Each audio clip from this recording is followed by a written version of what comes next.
Just in the first few months of this year, it's been a whirlwind of new trade barriers, things we wouldn't have even thought possible not so long ago. Right. So let's break it down for everyone listening. Tariffs, basically taxes on imported goods. You've got a U.S. company bringing in, let's say, furniture from overseas, right? And those goods arrive. The government slaps on a fee, the tariff, like an extra cost added to the price of whatever they're importing. And we're not talking about small tweaks here. The Trump administration is making some major moves, targeting big players too. China, the European Union, even Canada and Mexico, our neighbors. Exactly. And to pull this off, they're using a whole toolkit of executive powers. Section 232, usually for national security stuff. Section 301, to tackle what the U.S. sees as unfair trade practices. And then there's the big one, the IEEPA. That's the International Emergency Economic Powers Act, right, IEEPA. Usually you hear that with serious international crises, right, or rogue states. Using it for trade policy feels kind of like stretching those powers now. Yeah, a lot of folks are saying that it definitely signals a forceful approach to presidential authority in trade, maybe even a bit too broad for some. The reasons they've given them, all over the map, from things like fentanyl trafficking, border security, to the more usual trade arguments about deficits and imbalances. Okay, so today we're going deep, really getting to the bottom of these tariff actions. We want to understand how they work, the logic behind them, and most importantly, the economic fallout, because these things have consequences. For sure. We can't just take the stated intentions at face value. We need to analyze what's likely to happen, both here and globally. Agreed. So first things first, let's talk mechanics. For those not in the weeds of international trade, how do these tariffs actually play out in the real world? We talk about importers paying them. Right. So imagine those goods arriving at a U.S. port.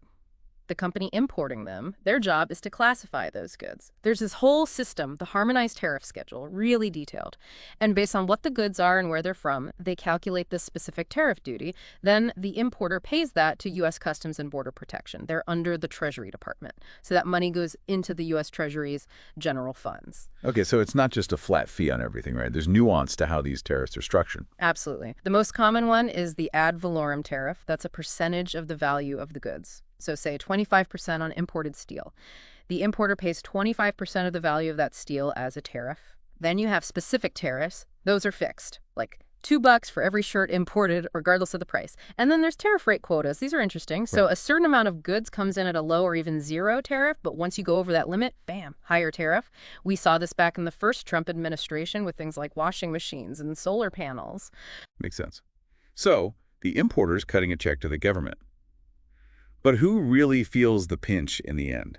The foreign companies selling the stuff, the U.S. company buying it, or is it us, the consumers, who ultimately buy the product? That's the million-dollar question. Economists call it the question of incidence. Now, you hear politicians saying foreign countries are paying these tariffs, right? But if you look at the actual economic data from the tariffs back in 2018 and 2019, it tells a different story. Those tariffs, they were mostly passed on to us through higher prices. The prices U.S. importers paid for those goods, they went up by almost the full amount of the tariff, meaning foreign exporters, especially China, they didn't really lower their prices much to absorb the hit. So the whole idea that China was paying for those tariffs, not really backed up by the facts. Not really. See, tariffs are taxes the U.S. government collects from U.S. importers. So for a foreign country to actually pay, they'd have to lower their prices to offset that tariff. But that didn't happen. Prices didn't go down much, so the cost fell on American consumers and businesses buying those imported goods. And there were even studies that showed a hit to U.S. real income. It's kind of like a sales tax, right? The store collects it, but we're the ones paying when we buy the stuff. Same with tariffs. The importer pays the government, but the cost often ends up on U.S. businesses and us consumers in the form of higher prices. Okay, so that's a key takeaway. So if the goal isn't really about raising revenue, because tariffs don't make up a huge chunk of the federal budget these days, right? Right. Back in the day, tariffs were a big source of government money, but not so much anymore, at least in developed economies like the U.S. Now they're more about achieving specific policy goals. And what are those goals? What are the arguments for using tariffs in the current climate? Well, the classic one is protecting domestic industries and their jobs. By making imports more expensive, the idea is domestic goods become more competitive, more demand for them. That's what we heard with the steel and aluminum industries, for example. Then there's the national security argument. We need to make sure we can produce critical stuff here at home, they say. And of course, there's the argument about unfair foreign trade practices, like countries subsidizing their industries or dumping goods below market prices. That's where you get countervailing and anti-dumping duties, and things like Section 301 actions targeting stuff like intellectual property theft. And then there's the whole strategic angle, right? Yeah. Using tariffs as leverage in negotiations with other countries. Absolutely. The threat or the actual tariffs can be a bargaining chip, trying to influence other countries' policies or get a better deal in trade talks. And of course, there's the ever-present goal of reducing the U.S. trade deficit, boosting domestic manufacturing jobs, especially something we heard from the Trump administration. Okay, so those are the arguments in favor. But what about the other side? Why are so many economists skeptical about these big tariff increases? Well, the criticisms are pretty serious, and honestly, they're backed up by what we've seen happen in the real world. The most immediate impact, like we talked about, is higher prices for consumers. If that tariff cost gets passed on, suddenly all sorts of things, electronics, clothes get more expensive, it shrinks our buying power, and it hits lower income folks harder because they spend more of their income on basic goods, a lot of which are imported. That's a ripple effect. Huh? Exactly. And then there's the hit to U.S. manufacturers who rely on imported parts and materials. Tariffs make those inputs more expensive, so they become less competitive both here and abroad. Could even lead to job losses in those industries, sometimes offsetting any gains in the sectors protected by tariffs, like the steel tariffs in 2018. Some studies suggest that overall manufacturing jobs were lost because steel-using industries had to pay more. So a tariff aimed at helping one industry can backfire on the whole economy. Yeah, and there's more. Tariffs distort market efficiency. By messing with prices artificially, you end up with resources being used less efficiently. Production shifts to less efficient domestic firms just because imports are pricier. And when domestic firms are shielded from competition, they have less reason to innovate, to become more productive. Plus, think about what it does to our own exports. Tariffs can make our currency stronger, meaning our exports become more expensive for foreign buyers. And the higher input costs from tariffs? Well, they make our goods less competitive globally, too. So we're looking at higher prices, businesses paying more, less efficiency, and then there's the big risk of retaliation from other countries. Oh yeah, that's huge. Tariffs almost never happen in a vacuum. One country does it, the other hits back with their own tariffs on our exports. It's a classic tit for tat. That's what happened in 2018 and 2019. China, the EU, Canada, Mexico, a whole bunch of others retaliated against U.S. tariffs. And remember, all these negative effects, they don't happen in isolation. That's one of the big worries with tariffs, the reaction they trigger from others. Right? U.S. agriculture got hammered by those retaliatory tariffs, didn't it? They were a prime target, especially from China. Huge impact on exports of soybeans, pork, all sorts of agricultural products. The EU went after iconic American stuff like whiskey and motorcycles in retaliation for the steel and aluminum tariffs and those connected to the Airbus dispute. This tit for tat can quickly spiral into a trade war where everyone loses. It's like trying to get ahead by pulling others down, but everyone ends up worse off. Exactly. And when you put it all together, higher costs for consumers, higher costs for businesses, the retaliation risk, the efficiency losses, most economists agree that broad tariffs generally hurt the economy of the country imposing them. Studies on the 2018-2019 tariffs showed a drag on U.S. GDP growth and even a net loss of jobs. And for these much broader tariffs in 2025, the projections are even worse. Bigger hit to GDP, more inflation, higher costs for American households. So let's rewind a bit. The first Trump administration, they definitely kicked off a more protectionist era with those tariffs on China and the EU. What was the main reasoning behind those tariffs back then? It seemed to shift a bit over time. Yeah, at first with China, it was all about what the U.S. saw as unfair practices, stealing intellectual property, forcing tech transfers. With steel and aluminum, it was mostly national security concerns.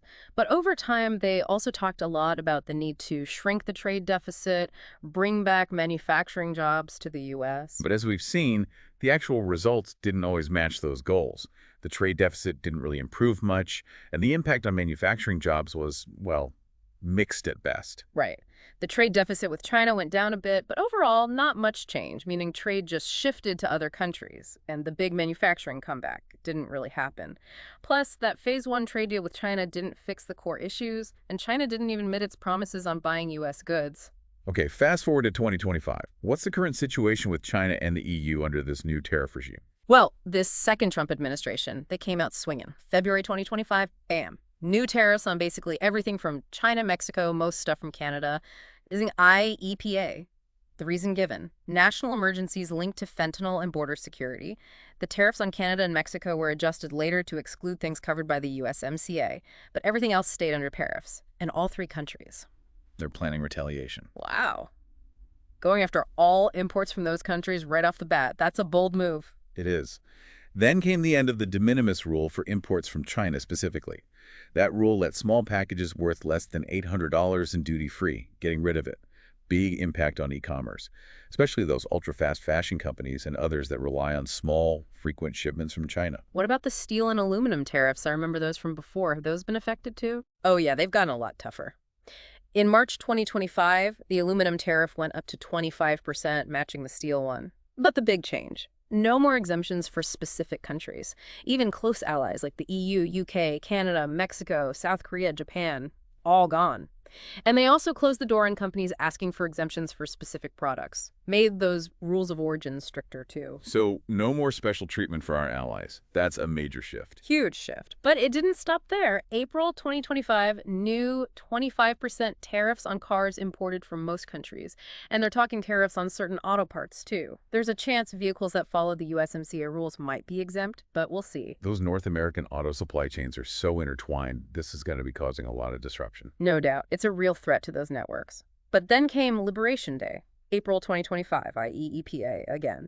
This time the reason was trade deficits and what they called non-reciprocal trade practices. And the action: a 10% base tariff on almost everything coming into the U.S., just a few sectors exempted. 10% on almost everything. Talk about raising the cost of imported goods. Yeah, it's big. And on top of that, they added more reciprocal tariffs on countries with big trade surpluses with the U.S. or those seen as having unfair trade practices. These rates varied. China got hit with an extra 74% at first, the EU an extra 20%. Countries like Vietnam and Bangladesh got higher rates too. China immediately retaliated, and the U.S. responded by raising the tariffs on Chinese goods even more. Now, the total effective tariff on many Chinese imports is over 100%. Over 100%. There's no way importing those goods is still worth it. You're right. For many products, it just doesn't make economic sense anymore. The average U.S. tariff rate across all imports is now at levels we haven't seen since the early 1900s. So given this dramatic escalation, what are the economic consequences likely to be? Well, the forecasts aren't pretty. The Yale Budget Lab estimates that the tariffs up to early April 2025 could shave 0.87 percentage points off U.S. GDP growth this year and even lead to a permanent drop in GDP. They also predict inflation going up more than 2% in the short term because of the tariffs. And for the average American household, they say these tariffs could cost them an extra $3,800 per year. Almost $4,000 per year. That's a huge burden. It is. And other analyses, like those from the Tax Foundation, suggest hundreds of thousands of jobs could be lost because of these tariffs. J.P. Morgan lowered their U.S. economic growth forecast and expects inflation to rise faster because of the tariffs. And the World Bank also predicts a big hit to U.S. growth from the base tariff and the retaliatory actions from other countries.